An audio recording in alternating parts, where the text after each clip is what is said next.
audio. I give that to all the new people. That's the first thing I give them is how to do a private business reception. And this is how you know who to work with, that they're the people who follow instruction. I recruited this 25-year veteran banker, commercial banker, and the first thing she did when she's like, hey, I want to do one of those businessy things that I listen to on the audio.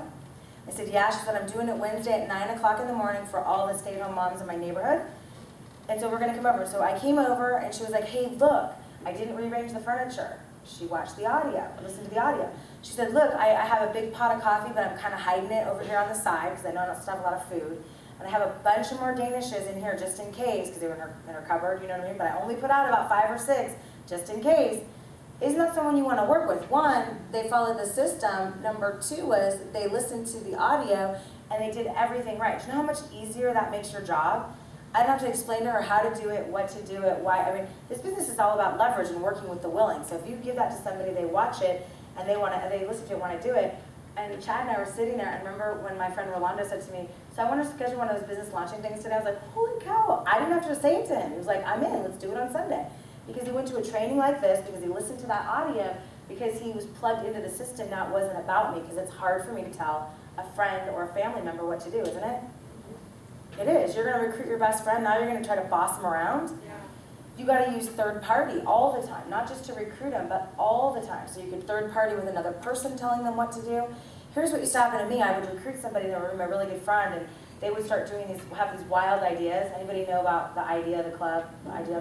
Oh, I got a great idea! And I'd be like, oh my gosh, I've already done every idea. If there's an idea out there, I've already done it. So it didn't work, from advertising to flyers to you name it. I've tried it, it doesn't work. And so I say all that to say when I get somebody with a big idea and I'm like, hey, that's a great idea.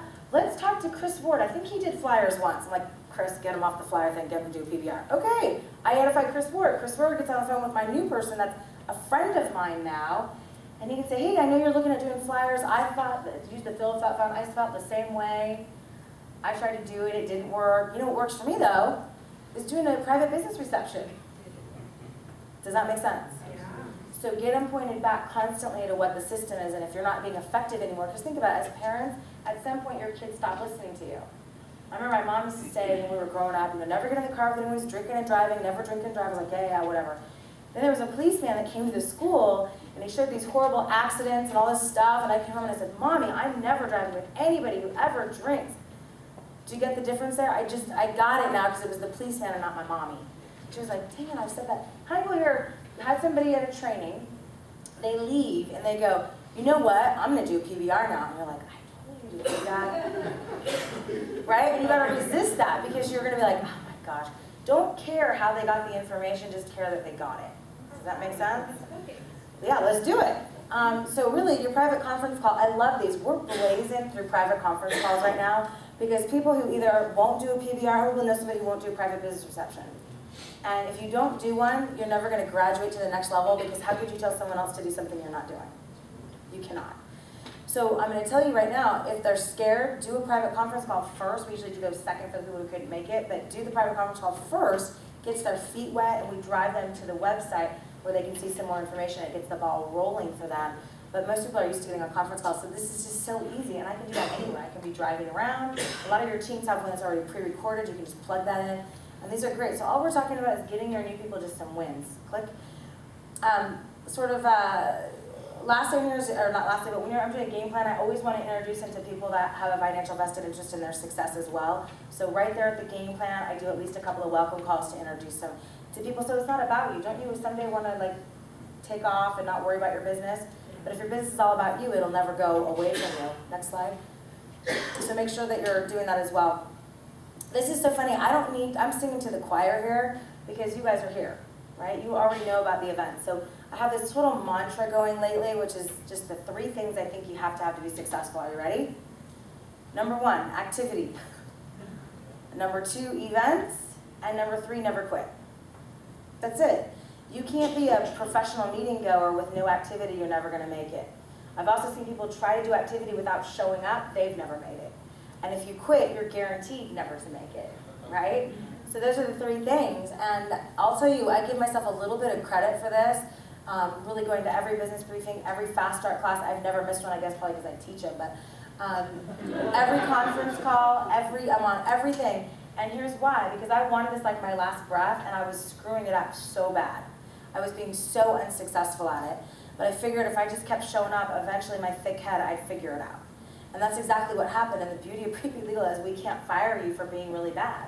And if you think sometimes and give yourself a grade on what you're doing in Prepaid Legal, and you were your own boss, wouldn't you maybe fire you?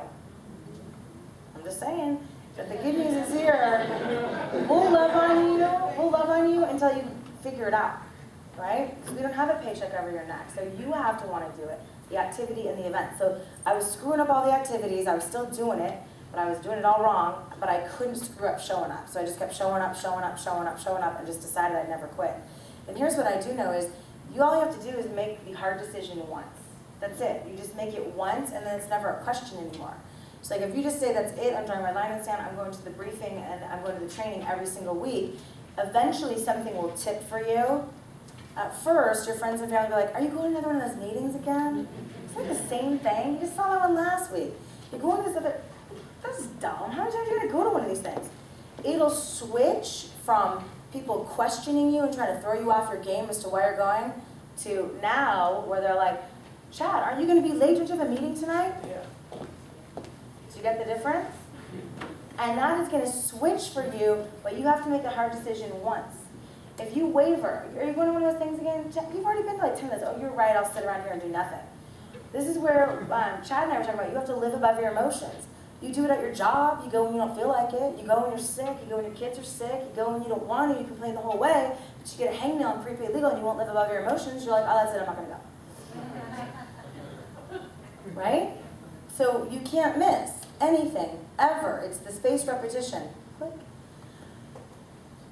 And that's it. And then you're going to get fast start qualified. Click. I think we're up to recognition now. Oh, we do this after the thing. Do you want me to do this really quick now or after the recognition part? I'll finish it really quick. Okay. We've done almost all this anyway. So Jeff Olson, has anyone here not heard of Jeff Olson? Okay, great room. Next switch. I'm going to tell you. He's basically the grand poobah of all the network marketing industry, the most sought after speaker everywhere. So would you agree, we just went through most of these, right? How many times, this is the greatest thing about the 10 core. If you really to give yourself a grade on this, like A, B, C, D, F, think about this. How good are you at getting people fast start qualified and getting them paid? Give yourself a grade, write it down. Number 1, give yourself a grade, A, B, C, D. Number 2, are you really doing 2 exposures a day? Give yourself a grade, A, B, C, D, or F. No one's going to see this except for you. You're grading yourself. Number 3, did you attend your weekly business briefing last week? If you didn't, you obviously did not get an A. Does that make sense? You're already at a B. If you've missed 2 and it's only February this year, you're already down to a C, okay? Do you get this? What about your weekly builders training? I know it's only your second one, so if you've been to all 2, you automatically get an A. That's pretty good. 1 long distance package a week, give yourself a grade. A, B, C, D, E, F. Write it down. Number 6, your monthly Super Saturday. Were you at your Super Saturday this week? Do you have a ticket bought for your one next week? If you went to your one this month and you have your ticket bought for the next month, you get an A. Do you get that? If you only went to the one last month and you don't have a ticket for the next month, you only get a B, right? And they're only $10. That's incredible. This is my favorite thing is convention. It's so funny because people all the time tell me they can't go. And there's always a sale being made.